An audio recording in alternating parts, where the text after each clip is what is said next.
পুলিশের ভোটে বিজেপির ইস্যু সন্দেশখালী, আর সন্দেশখালীর পাল্টা জবাব তৃণমূল নেত্রীর। সন্দেশখালী নিয়ে প্রথম পাল্টা আক্রমণে মমতা বন্দ্যোপাধ্যায়।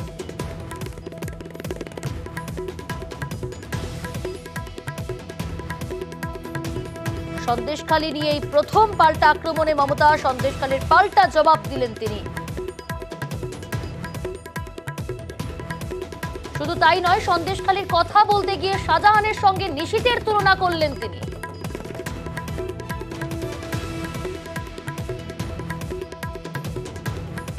সন্দেশখালী সিঙ্গুরও নয়, নন্দীগ্রামও নয়, কিছু ঘটনা লোকালি ঘটেছে, তাদের সবাইকে গ্রেপ্তার করা হয়েছে।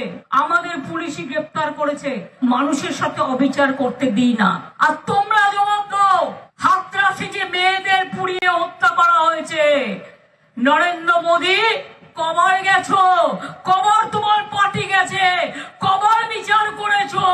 গুজরাটে দাঙ্গা করে কত লোক মেরেছো, আসামে এনআরসি নিয়ে কে নিয়ে কত লোক মেরেছো।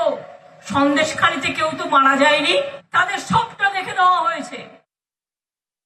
বাংলাকে দুর্নীতির কথা বলবে না আর শেখাবে না।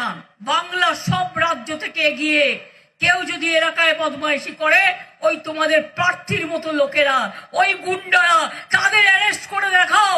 আমি তো আমাদের কর্মী আরাবুলকে অ্যারেস্ট করতে পারি, শাহজাহানকে অ্যারেস্ট করতে পারি, তাহলে তোমরা কেন গুন্ডাকে হোম মিনিস্টার রাখো? যে লোকটা 5 বছর ধরে ইলেকশনে দাঁড়ালো, তোমরা তাকে কাজ করতে দিলে না, সে চলে গেল। এখন আবার আরেকজনকে নিয়ে এসছো। বৈশাখ মাসে একটা দেবে, জ্যৈষ্ঠ মাসে একটা দেবে, আষাঢ় মাসে একটা দেবে, শ্রাবণ মাসে একটা দেবে, আর পচা ভাদরে ডুবে মরবে।